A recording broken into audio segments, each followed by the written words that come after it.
Hello friends, welcome to our channel. ఈరోజు video వచ్చేసి ration card eKYC ప్రాసెస్లో భాగంగా ఒక బ్రదర్ అయితే కామెంట్ చేయడం జరిగింది. సో మనకి పేరెంట్ ఐడెంటిఫికేషన్ అనే ఎందుకు వచ్చిందని చెప్పేసి అన్నారు. సో వాటికి సంబంధించి ఈ వీడియో మీకు తెలియజేయడం జరుగుతుంది. ముఖ్యంగా మీరు గతంలో రేషన్ కార్డులో చిన్నపిల్లల్ని యాడ్ చేసినప్పుడు అప్పటికి వాళ్ళ ఏజ్ అనేది 1 year కావచ్చు, 2 years కావచ్చు, 3 years కావచ్చు, బిలో 5 years లోపల ఉండింటుంది. అలాంటి వాళ్ళకు రేషన్ కార్డులో యాడ్ చేసినప్పుడు మీరు ఈకేవై చేయడానికి పాసిబిలిటీ ఉండదండి.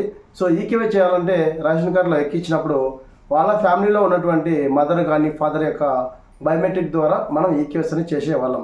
సో ఆ విధంగా ఈకేవై చేయడం వల్ల ఎందుకంటే చిల్డ్రన్స్ రైస్ కార్డులు యాడ్ చేసేటప్పుడు 6 years అబోవ్ ఉంటే గిన మనకి అప్పటికి ఆధార్ అనేది అప్డేట్ చేసుకుని ఉంటాం కాబట్టి డైరెక్ట్గా వాళ్ళ యొక్క బయోమెట్రిక్ ద్వారా ఈకేవై చేస్తే అప్పుడు మనకి పేరెంట్ ఐడెంటిఫికేషన్ అని చెప్పేసి రాదు, ఈకేవై సక్సెస్ అని చెప్పేసి వస్తుంది. అలాగే 5 years బిలో కానీ 6 years బిలో కానీ ఉన్నప్పుడు మనం రేషన్ కార్డులో యాడ్ చేసినప్పుడు గత వైసీపీ ప్రభుత్వంలో వాలంటీర్ వ్యవస్థ చాలామందిని అయితే రేషన్ కార్డులో యాడ్ చేయడం జరిగిందండి. యాడ్ చేసినప్పుడు అప్పుడున్నటువంటి వాలంటీర్ వ్యవస్థ JSWS మొబైల్ అప్లికేషన్ చెప్పేసి గ్రామ వార్డులకు సంబంధించి ఒక యాప్ అనేది ఉన్నది.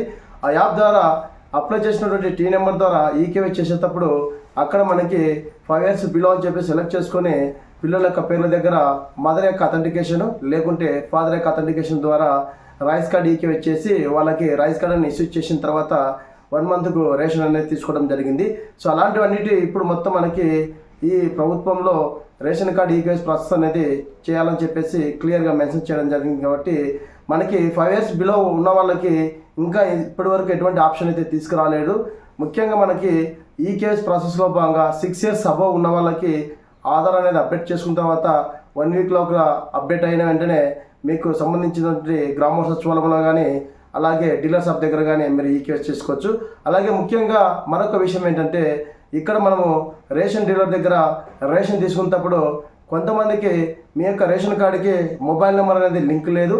సో అలాంటి వాళ్ళందరికీ మొబైల్ నెంబర్ కూడా లింక్ చేసుకోవాల్సి ఉంటుంది.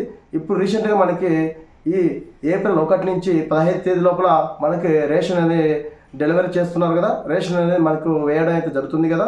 సో ఈ ప్రాసెస్లో భాగంగా మీ చిన్నపిల్లలు 6 years అబోవ్ ఉన్న వాళ్ళు ఎవరైతే ఉన్నారో వారి యొక్క ద్వారా ఒకసారి బయోమెట్రిక్ అనేది వేయించండి. అక్కడ మీకు మీ యొక్క ఆధార్ నెంబర్ ఎంటర్ చేసినా అలాగే మీ రైస్ కార్డ్ నెంబర్ ఎంటర్ చేసినా అలాగే మీ రేషన్ కార్డ్ నెంబర్ ఎంటర్ చేసినా అక్కడ ఈకేవై అయిందా లేదని చెప్పేసి క్లియర్గా చూపించడం అయితే జరుగుతుంది. సో సమ్ కారణాల చేత నేను ఆ వీడియో అనేది రికార్డ్ చేయలేదు. బట్ ఇక్కడ నేను నా యొక్క రేషన్ కార్డ్ నెంబర్ వేసేటప్పుడు బయోమెట్రిక్ తీసుకునేటప్పుడు అక్కడ మొబైల్ నెంబర్ అప్డేట్ చేసుకోవాలని చెప్పేసి ఒక ఆప్షన్ అయితే రావడం జరిగింది. అప్పుడు నా యొక్క మొబైల్ నెంబర్ అనేది ఎంటర్ చేసి అప్డేట్ చేయడం జరిగింది. సో అప్డేట్ చేసినప్పుడు ఒక పిక్ అనేది తీసుకోవడం అయితే జరిగిందండి. సో అప్డేట్ చేసిన వెంటనే మనకి మొబైల్ అప్డేట్ సక్సెస్ఫుల్ అని చెప్పేసి రావడం జరుగుతుంది. అది కూడా ఇక్కడ మీకు డిస్ప్లే మీద చూపిస్తాను. సో ఈ విధంగా మనకి ఈ April 30 తేదీ లోపల ఎవరైతే రేషన్ కార్డ్ ఈకేవై పెండింగ్ ఉన్న వాళ్ళు ఉన్నారో వెంటనే పూర్తి చేసుకోండి.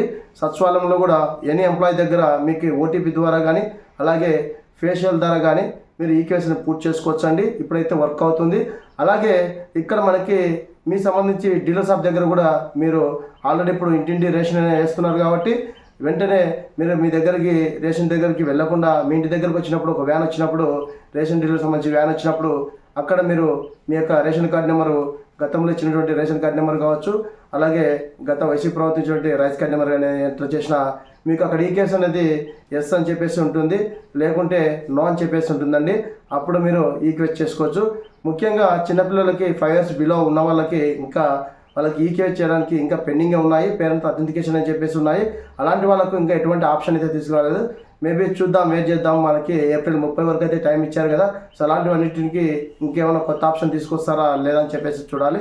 బహుశా ఇప్పుడు మనకి 6 సంవత్సరాలు పూర్తయిన వాళ్ళకి మాత్రమే అవకాశం అయితే ఉంది కాబట్టి అలాంటి వాళ్ళు 6 సంవత్సరాలు పూర్తయినటువంటి వాళ్ళు ఎవరైతే ఉన్నారో ఆధార్ని అప్డేట్ చేసుకొని వారికి పెండింగ్ వచ్చినటువంటి ఈకేవై పెండింగ్ వచ్చినటువంటి లిస్ట్ ఎవరైతే ఉన్నారో ఆధార్ అప్డేట్ చేసుకొని వెంటనే ఆధార్ అప్డేట్ అయిన వెంటనే త్వరగా మీ యొక్క ఈకేవై అనేది April 30 తేదీ లోపల పూర్తి చేసుకోవాలని చెప్పేసి కోరుకుంటున్నాను. సో ముఖ్యంగా మీకు ఆ బ్రదర్ అయిన కామెంట్ ద్వారా మీకు ఈ వీడియో ద్వారా మీకు తెలియజేయడం అయితే జరుగుతుంది.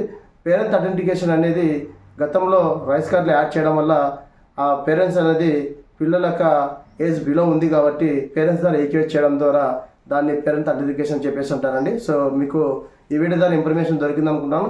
అలాగే ముఖ్యంగా మరొకసారి చెప్తున్నానండి, చాలామందికి రైస్ కార్డుకి కానీ రేషన్ కార్డుకి కానీ మొబైల్ నెంబర్ అనేది లింక్ లేదు. సో మొబైల్ నెంబర్ లింక్ చేసుకునే విధంగా కూడా మన యొక్క డీలర్ షాప్లో అయితే ఇవ్వడం జరిగింది. మీరు రేషన్ తీసుకున్నప్పుడు ఆటోమేటిక్గా అక్కడ మొబైల్ నెంబర్ అప్డేట్ అనేది అడుగుతుంది. ఒక మొబైల్ నెంబర్ ఒక్కసారి మాత్రమే ఇవ్వడానికి అవకాశం ఉంటుంది. సపోజ్ ఇంట్లో 3-4 ఫ్యామిలీస్ ఉండి 3-4 రేషన్ కార్డులు ఉంటే గిన అక్కడ ఒకే నెంబర్ ఉంటే గిన మొబైల్ నెంబరు ఒకరికి మాత్రమే లింక్ చేసుకోవడానికి అవకాశం ఉంటుంది. మిగతా రిమైనింగ్ 2 మెంబర్స్ కానీ 3 మెంబర్స్ కానీ రేషన్ కార్డు ఉన్న వాళ్ళు ఉంటే గిన ఒక నెంబరు 3 దానికి యాడ్ చేయడానికి అవకాశం లేదు. ఒక్కొక్క రేషన్ కార్డుకి ఒక నెంబర్ మాత్రమే యాడ్ చేసుకోవడానికి అవసరం ఉంటుంది. నేను ఆల్రెడీ చెక్ చేయడం జరిగింది. అలాగే మా ఫ్యామిలీలో మా యొక్క ఫాదర్ రేషన్ నెంబర్ కూడా ఎంటర్ చేసినప్పుడు మరోసారి నా నెంబర్ అనేది ఎంటర్ చేస్తే ఆల్రెడీ ఈ లింక్ ఏందని చెప్పేసి రావడం జరుగుతుంది. వెంటనే మనకి లింక్ అవ్వడం కూడా జరుగుతుందండి. అలా ఎవరైతే ఫ్యామిలీలో రేషన్ కార్డులు ఎంతమంది ఉంటే అంతమంది సంబంధించి ఒకే మొబైల్ నెంబర్ అప్డేట్ చేయడానికి కూడా అవకాశం లేదు. సో మీ ఫ్యామిలీలో ఇన్కేస్ ఒక 4 మెంబర్స్ ఉంటే 4 మెంబర్స్కి 4 ఫ్యామిలీస్ ఉంటే 4 ఫ్యామిలీస్కి సపరేట్ కార్డు ఉంటే మటుకు 4 మెంబర్స్ మాత్రమే ఆ 4 కార్డులకు 4 మొబైల్ నెంబర్స్ అనేవి అప్డేట్ చేసుకోవాలి. ఖచ్చితంగా అప్డేట్ కాకుండా మీకు అప్డేట్ చేసుకోవాలని చెప్పేసి అది చూపించడం జరుగుతుంది. ఆల్రెడీ మనకు రేషన్ అనేది డెలివర్ చేస్తున్నారు కాబట్టి అక్కడ మీరు మొబైల్ నెంబర్ అప్డేట్ చేస్తేనే మీకు రేషన్ అనేది తీసుకోవడానికి అవకాశం ఉంటుందని చెప్పేసి కూడా క్లియర్గా డీలర్ నుంచి ఇన్స్ట్రక్షన్ రావడం జరిగింది. నేను తెలుసుకోవడం అయితే జరిగింది. సో నేను చెక్ చేయడం కూడా జరిగిందండి. సో ఆ మొబైల్ నెంబర్ ఎంటర్ చేస్తే మాత్రమే మనకు సబ్మిట్ అయ్యి మన యొక్క బయోమెట్రిక్ అనేది తీసుకుంటుంది, లేకుంటే తీసుకోదండి. సో ఈ విధంగా మీ యొక్క మొబైల్ నెంబర్ లింక్ లేకుండా కూడా ఆ డీలర్ షాప్ దగ్గర మీరు లింక్ చేసుకోవచ్చు. ఆల్రెడీ లింక్ మీరు రేషన్ తీసుకున్న వెంటనే మీ యొక్క బయోమెట్రిక్ వేసిన వెంటనే మొబైల్ నెంబర్ లింక్ లేదు, మీరు లింక్ చేసుకొని చెప్పేసి మీ యొక్క మొబైల్ నెంబర్ ఎంటర్ చేయమని చెప్పేసి రావడం జరుగుతుంది. మీరు మొబైల్ నెంబర్ ఎంటర్ చేసి సబ్మిట్ చేసిన వెంటనే మొబైల్ నెంబర్ అప్డేట్ అని చెప్పేసి రావడం జరుగుతుంది. అప్పుడు మీరు రేషన్ తీసుకోవడానికి అవకాశం ఉంటుంది. అలాగే భవిష్యత్తులో రేషన్ కార్డుకి మొబైల్ నెంబర్ కూడా లింక్ అయ్యే విధంగా ఉంది కాబట్టి ఆ మొబైల్ నెంబర్ ద్వారా కూడా ఏమైనా మనం చేసే అవకాశం కూడా ఉంటుంది. అంటే డౌన్లోడ్ చేసుకునే విధానంగానే రేషన్ కార్డు అలాంటి ప్రాసెస్ ఏమైనా త్వరలో తీసుకురావడం జరుగుతుంది. ముఖ్యంగా ఇక్కడ చాలామందికి పేరెంట్ ఐడెంటిఫికేషన్ వచ్చాయి కాబట్టి గతంలో వాలంటరీ వ్యవస్థ రేషన్ కార్డులో చిన్నపిల్లలను ఎక్కేయడం అయితే జరిగింది కాబట్టి అలాంటి వాళ్ళకి 6 ఇయర్స్ అబవ్ ఉన్న వాళ్ళకైతే ఏమన్నా చేయడానికి అవకాశం ఉంటుంది. 5 ఇయర్స్ బిలో ఉన్న వాళ్ళకి కానీ అలాగే 5 ఇయర్స్ ఉన్న వాళ్ళకి కానీ మనం ఏం చేయడానికి అయితే లేదు. సో వీటికి సంబంధించి ఏమన్నా గవర్నమెంట్ దృష్టికి వెళ్తే అక్కడ గవర్నమెంట్ అనేది వీటి మీద ఏమన్నా మరొకసారి అప్డేట్ ఏమైనా తీసుకొచ్చాలని చెప్పేసి మనం వెయిట్ చేయాలండి. సో ఇదండి రేషన్ కార్డు సంబంధించిన అప్డేట్. మనం ముఖ్యంగా ఈ ఏప్రిల్ 30 తేదీ లోపల రేషన్ కార్డు ఈకేఎస్ అనేది పూర్తి చేసుకోండి. అలాగే మనకి ఏప్రిల్ 30 తేదీ కంప్లీట్ అయిన వెంటనే త్వరలో మనకి మేలో మన యొక్క ఏటీఎం కార్డు ద్వారా తరహాలనే ఒక రేషన్ కార్డు అయితే రిలీజ్ చేస్తామని చెప్పేసి నాదెండ్ల మనోహర్ అయితే మనకు చెప్పడం జరిగింది. అలాగే ప్రీవియస్లో ఒక వీడియో కూడా చేయడం జరిగింది. సో రేషన్ కార్డు సంబంధించి ఇన్ఫర్మేషన్ ఇదండి. మరొక వీడియోతో మేము ముందుకు వస్తాను. Thank you so much. జై హింద్.